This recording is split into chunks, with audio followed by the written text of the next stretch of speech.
আহ, ভাৰত চৰকাৰে পাকিস্তানৰ বিৰুদ্ধে পেহেলগাম যিটো আক্ৰমণ আছিলে, পেহেলগামৰ সন্ত্ৰাসবাদী আক্ৰমণৰ বিৰুদ্ধে ভাৰত চৰকাৰে পাকিস্তানৰ বিৰুদ্ধে যি একশ্যন আৰম্ভ কৰিছে, সেই একশ্যনৰ প্ৰতি আমাৰ ৰাইজৰ দলৰ পূৰ্ণ সমৰ্থন আছে।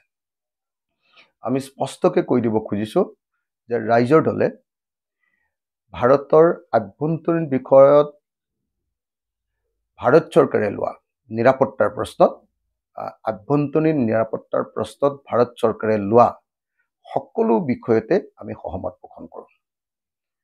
তো যিহেতু এইটো এটা একদম ভাৰতৰ আভ্যন্তৰীণ নিৰাপত্তাৰ প্ৰশ্ন, জাতীয় নিৰাপত্তাৰ প্ৰশ্ন, তো সেইকাৰণে কেন্দ্ৰীয় চৰকাৰে যি একশ্যন লৈছে, কেন্দ্ৰীয় চৰকাৰে যি আক্ৰমণ কৰিছে, কেন্দ্ৰীয় চৰকাৰে যি পাকিস্তানৰ বিৰুদ্ধে যি ব্যৱস্থা গ্ৰহণ কৰিছে, তাৰ প্ৰতি আমি পূৰ্ণ সমৰ্থন জনাইছোঁ। আৰু এই ক্ষেত্ৰত যেতিয়ালৈকে কেন্দ্ৰীয় চৰকাৰে পাকিস্তানৰ বিৰুদ্ধে বা সন্ত্ৰাসবাদীসকলৰ বিৰুদ্ধে একশ্যন গ্ৰহণ কৰি থাকিব, তেতিয়ালৈকে ৰাইজৰ দলৰ সমৰ্থন, পূৰ্ণ পৰ্যায়ত সমৰ্থন আমি ব্যক্ত কৰি থাকিম। আমি ভাৰতবাসীৰ লগত আছোঁ, আমি ভাৰত চৰকাৰৰ লগত আছোঁ, আমি পাকিস্তানৰ বিৰুদ্ধে আছোঁ।